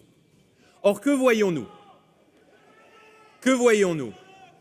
Un immense gaspillage et des éléphants dans le salon que personne ne veut voir. Des totems auxquels il ne faudrait pas toucher, par idéologie, par choix délibéré, parfois par manque de courage politique. Alors, avec Marine, nous le disons, il est temps de faire autrement. Il est temps de faire différemment. Il est temps de rendre à la France l'ordre, la justice et le respect des Français.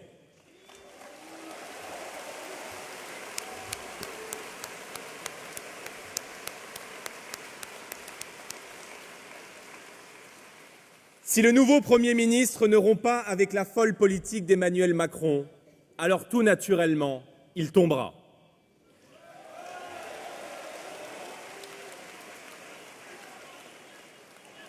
Nous aurons la force. Nous en aurons la force parce que nous n'avons aucune clientèle électorale à entretenir, parce que nous n'avons pas d'amis socialistes à recaser, pas de gages à donner à d'autres partis politiques, parce que nous ne devons rien à ce vieux système à l'agonie. Nous aurons le courage de réduire le train de vie de l'État. Nous aurons le courage de mettre un terme à la gabegie. Nous ferons le ménage partout, dans chaque ministère, dans chaque dépense inutile, pour que demain, plus aucun Français ne se demande « mais où passe notre argent ?»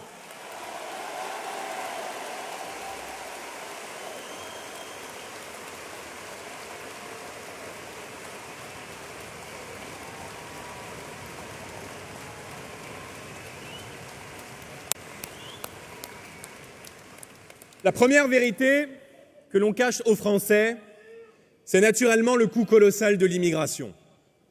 Chaque année, mes amis, 500 000 personnes entrent dans notre pays. Et sur ce demi-million,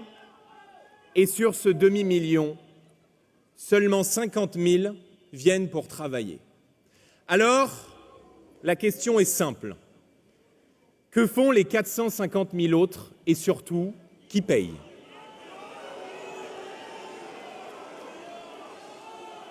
Chaque année, des milliards sont engloutis pour prendre en charge la terre entière, pour prendre en charge une immigration d'assistanat qui a transformé la France en guichet social de l'Europe.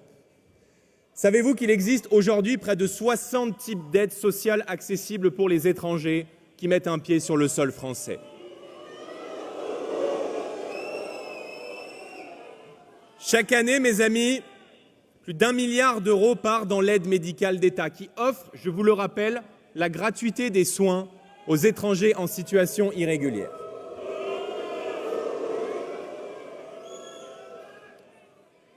Et pendant ce temps, un retraité français sur 3 renonce à se soigner parce que le reste à charge est trop important.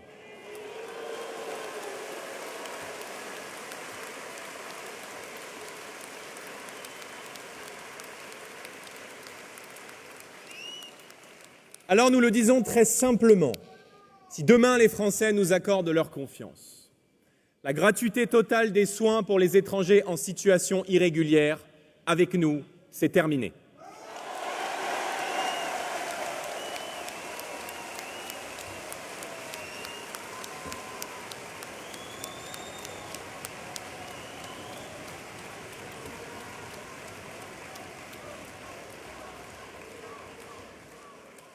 Les allocations familiales pour tout le monde, avec nous, c'est terminé.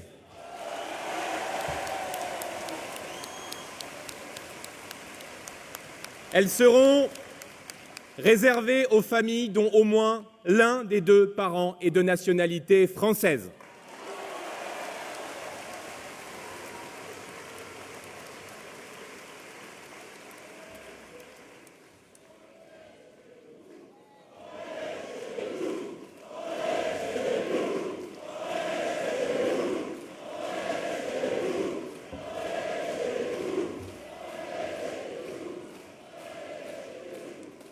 Le RSA pour tout le monde, avec nous, c'est terminé. Pour les étrangers,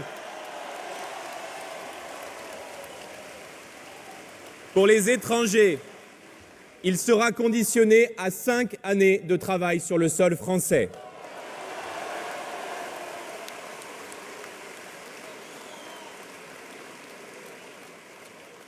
La préférence étrangère dans les HLM, avec nous, c'est terminé.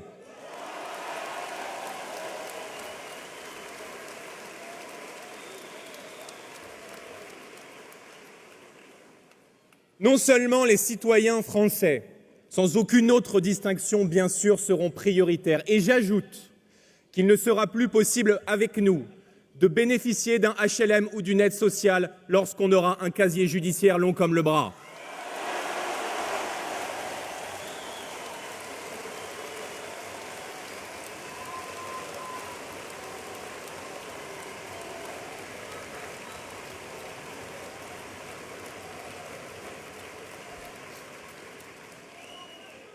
Avec nous, mes amis, il y aura une règle simple, une règle de bon sens qui existe déjà dans beaucoup de pays du monde. Un étranger qui travaille, qui contribue, qui respecte la France, qui apporte au pays son énergie, pourra bien sûr toujours trouver sa place dans le pays sans avoir la moindre inquiétude.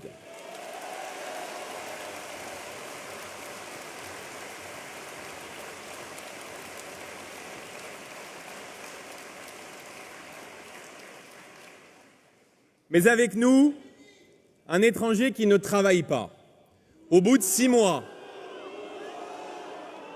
ne pourra pas renouveler son visa et devra naturellement, comme c'est le cas dans beaucoup de pays du monde, quitter le territoire français.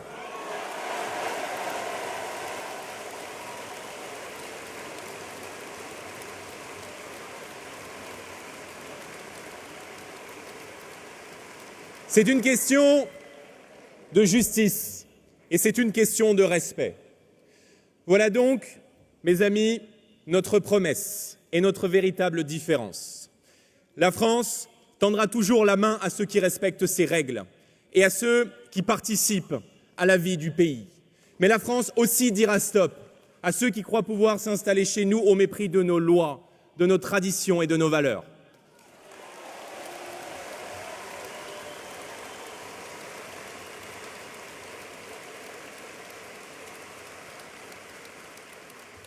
Les gaspillages, ce sont aussi ces centaines d'agences d'État dont personne ne connaît franchement le rôle, mais qui coûtent des fortunes. L'ADEME, le CESE, l'ARCOM, des sigles que les Français ignorent, mais derrière lesquels se cachent des milliards d'euros dilapidés et souvent des recasages discrets pour les copains du pouvoir. Avec nous, les agences inutiles seront supprimées, parce que chaque euro d'argent public doit retrouver du sens. Parce qu'au lieu de nourrir la bureaucratie, cet argent doit être au service exclusif des Français et de leur territoire.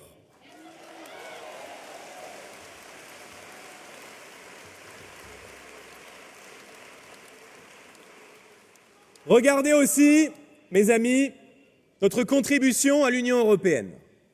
Alors que nos voisins obtiennent des rabais, je pense à l'Allemagne ou aux Pays-Bas, qui ne sont pas les plus petites économies de la zone euro, la France, par idéologie, paie toujours davantage, encore 6 milliards d'euros en plus cette année. Rendez-vous compte du niveau de cynisme. On veut vous supprimer 2 jours fériés pour vous ponctionner 4 milliards et dans le même temps, on augmente notre contribution à l'Union européenne de 6 milliards. C'est comme si vous travailliez 3 jours gratuitement pour Ursula von der Leyen.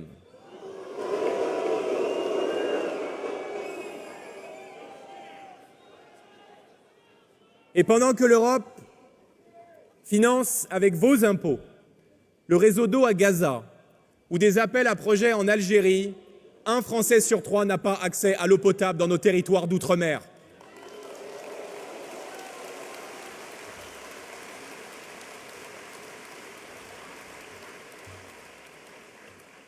À ce titre, cette semaine, l'Union européenne a décidé d'acter la signature de l'accord de libre-échange avec le Mercosur. Une double peine pour nos agriculteurs, non seulement car Bruxelles aggrave la concurrence déloyale, mais dans le même temps, elle envisage de raboter les subventions de la politique agricole commune. Pendant que le président de la République se tait, pendant que ses ministres baissent les yeux, nous avons décidé d'agir. La Commission von der Leyen entend sacrifier nos paysans et notre souveraineté alimentaire pour permettre à l'Allemagne d'exporter des Mercedes. Alors, avec mes collègues du groupe des Patriotes, nous avons déposé contre elle une motion de censure qui sera mise aux voix dans les prochains jours.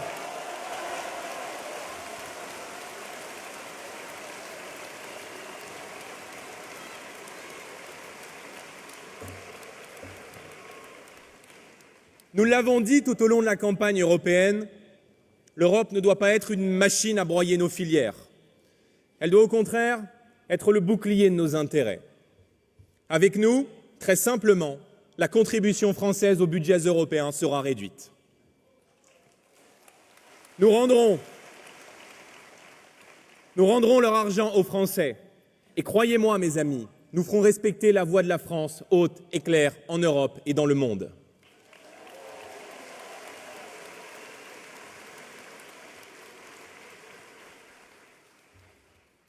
Mes amis, puisque le gouvernement est à la recherche d'économies, il reste 2 gaspillages que je veux évoquer devant vous aujourd'hui. Le premier, vous le connaissez tous, c'est l'aide publique au développement, autrement dit l'argent que verse la France chaque année à des États étrangers. Des milliards d'euros versés à des pays parfois hostiles comme l'Algérie. Des milliards envoyés à la Chine, 2e puissance économique mondiale, qui n'a, je crois, nul besoin de la générosité française pour bâtir sa puissance et sa dynamique de croissance.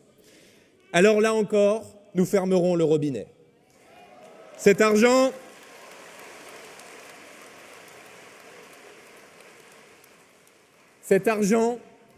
près de 12 milliards d'euros chaque année, doit revenir non pas à l'autre bout du monde, mais à nos territoires de France, à notre ruralité oubliée, à nos campagnes, dans l'accès à la santé, à l'éducation, aux services publics.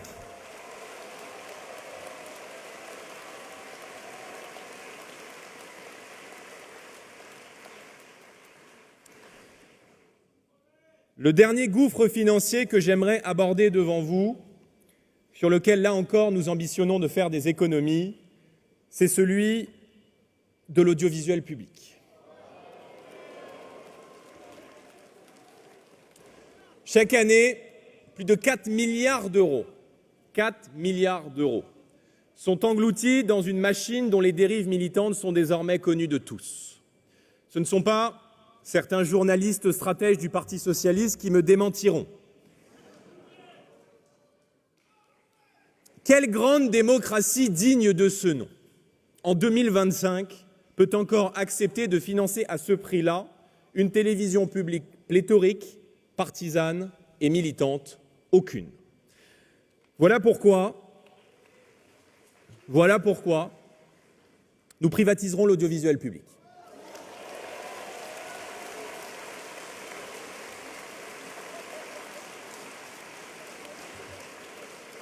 C'est une question de principe, mais c'est aussi une mesure de saine gestion des deniers publics.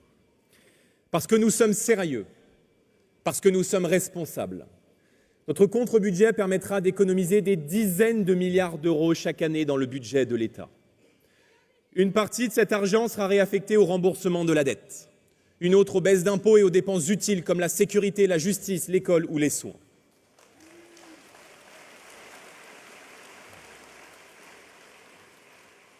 Voilà donc parmi d'autres, mes amis, une différence fondamentale entre eux et nous.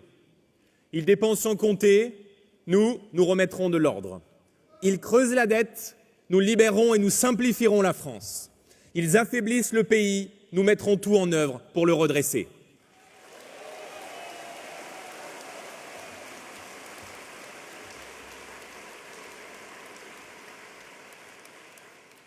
Assainir les finances de la nation, mes amis, n'est pas une finalité en soi. C'est bien sûr une nécessité absolue si l'on veut rebâtir la réputation de la France et construire une nouvelle ère de puissance et de prospérité. Comme toutes les familles de France, l'État doit faire des efforts et l'État ne peut plus vivre au-dessus de ses moyens.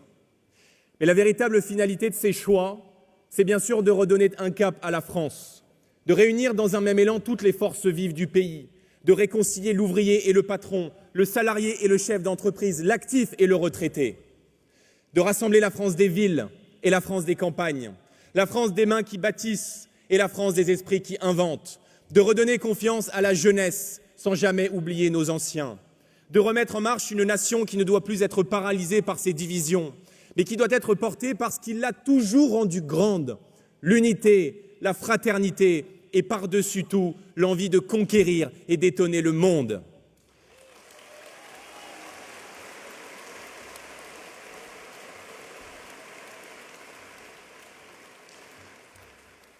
Mes amis, pour conclure, et puisque nous parlons de confiance ces derniers temps, je voudrais revenir devant vous quelques minutes sur le sens profond de ce mot pour nous, patriotes.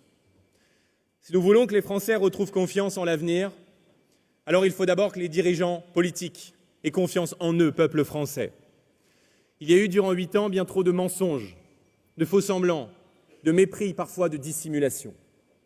Comme le disait le grand historien Marc Bloch, notre peuple mérite que l'on se fie à lui et que l'on le mette dans la confidence. On ne rétablira pas la confiance si les Français n'ont pas la certitude d'avoir à la tête de l'État des dirigeants qui les aiment, qui les respectent, qui les considèrent, qui connaissent leurs préoccupations, qui connaissent leurs souffrances, qui partagent leurs espoirs et leurs ambitions. Des dirigeants qui parlent vrai, des dirigeants qui regardent les Français dans les yeux et qui tiennent leurs paroles. Des dirigeants qui ne gouvernent pas contre le peuple, mais avec le peuple et pour le peuple.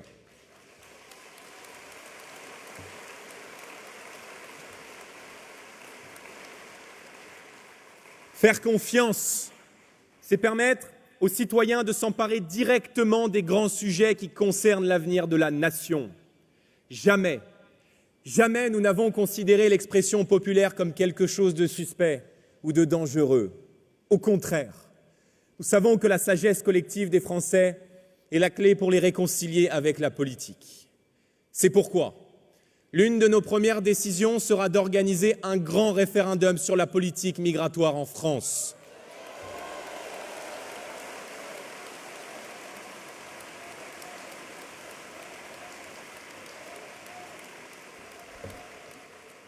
Sur ce sujet existentiel, nous l'avons dit, ce n'est ni aux juges, ni aux ONG, ni à Bruxelles de décider, c'est à vous, peuple de France, de décider quelle politique migratoire vous voulez pour le pays.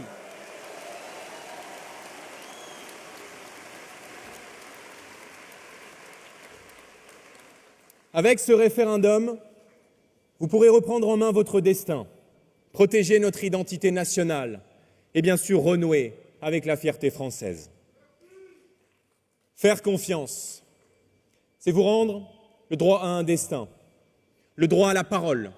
Ces 2 droits qui vous ont été confisqués depuis tant et tant d'années. Faire confiance, c'est aussi dire la vérité. La crise que traverse la France ne se résoudra pas par un simple changement de casting, par une valse de ministres interchangeables et tous anonymes. Elle exige une rupture profonde, avec 8 années de politique macroniste, qui n'est rien d'autre que le socialisme en pire.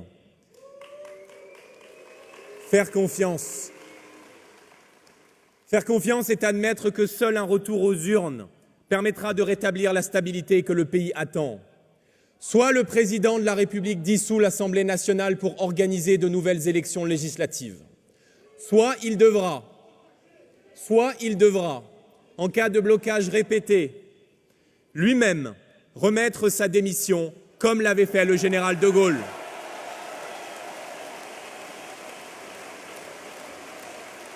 C'est de sa responsabilité.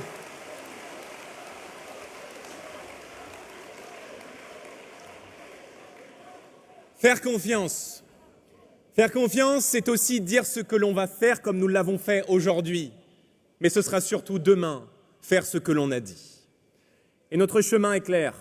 L'ordre dans les rues, le respect pour le peuple, la prospérité pour la France. Notre chemin, c'est celui de l'autorité rétablie. Qui peut croire aujourd'hui en l'avenir si sa famille n'est pas en sécurité dans la rue, dans son quartier ou dans sa propre maison? Qui peut bâtir des projets si l'insécurité mine la paix civile et menace l'activité économique? Alors, face à la barbarie quotidienne qui s'est installée dans le pays, nous rétablirons la loi de la République, toute la loi de la République, rien que la loi de la République.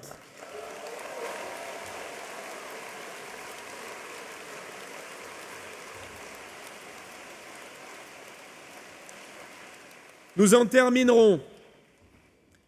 terminerons avec les bavardages, et les formules creuses de M. Retailleau, assis chaque mercredi en Conseil des ministres entre des socialistes et des macronistes. Nous lancerons un grand plan de construction de places de prison pour que chaque peine soit appliquée sans la moindre exception.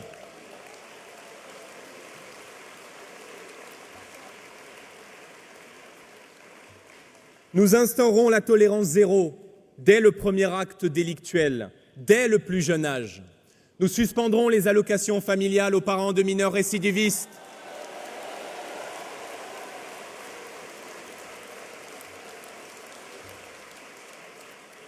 Nous expulserons immédiatement les délinquants et criminels étrangers qui n'ont rien à faire sur notre sol.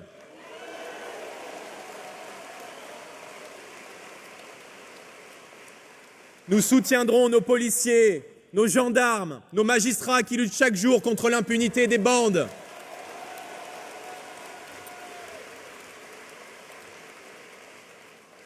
Les images de ce fonctionnaire de police lynché à Tourcoing par des barbares sont effroyables. Et je veux, en votre nom, lui témoigner de notre total soutien.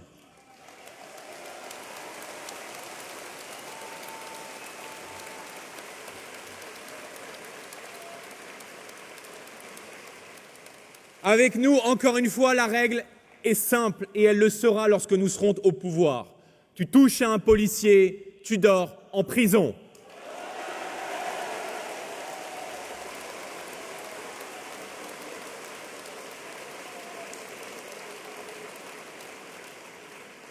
Voilà comment on rétablit la confiance, en rendant justice aux victimes, en protégeant ceux qui nous protègent par une présomption de légitime défense, en mettant hors d'état de nuire les criminels et en refusant la culture de l'excuse.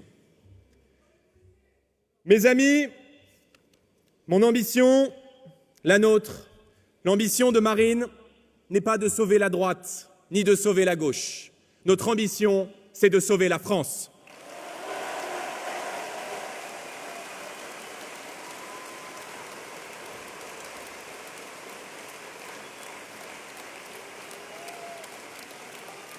Notre ambition, c'est de redonner à la nation les leviers de sa puissance et aux Français les moyens de leur bonheur. Face aux tempêtes, face aux menaces et à l'histoire, nous avons, mes amis, nous, patriotes, un devoir, nous préparer à gouverner. Et vous, grand peuple de France, vous aurez très bientôt un devoir, choisir, voter et par-dessus tout, ne rien céder.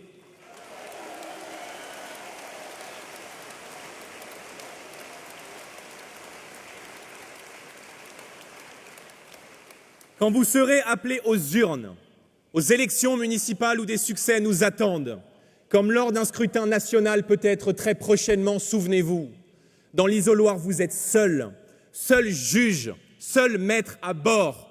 Aucun tribunal médiatique, aucune manœuvre d'appareil ne peut guider votre main. Vous serez libre, totalement libre, et votre liberté porte un nom, le bulletin de vote. Rien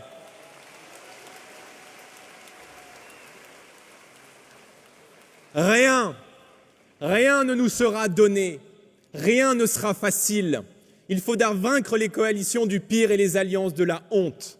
Mais avec toute ma fougue de patriote, je veux réaffirmer aujourd'hui devant vous une conviction profonde. Nous allons gagner. Nous allons gagner.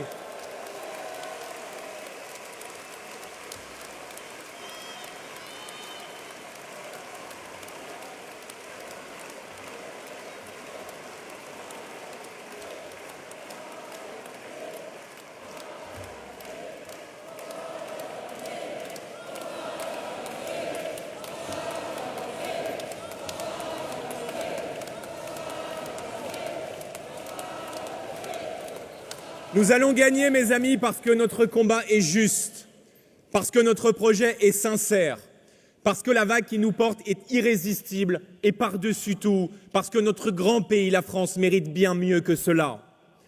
Cette victoire ne sera pas un aboutissement, elle sera le commencement d'une grande refondation nationale. Nous réunirons une France brisée par 8 années de fractures, nous respecterons un peuple méprisé par 8 années d'arrogance. Nous redresserons un pays humilié par 8 années de renoncement. Et tous ensemble, nous rendrons à notre peuple la fierté d'être français. Préparons-nous, car le changement n'attend plus. Vive la France et vive la République!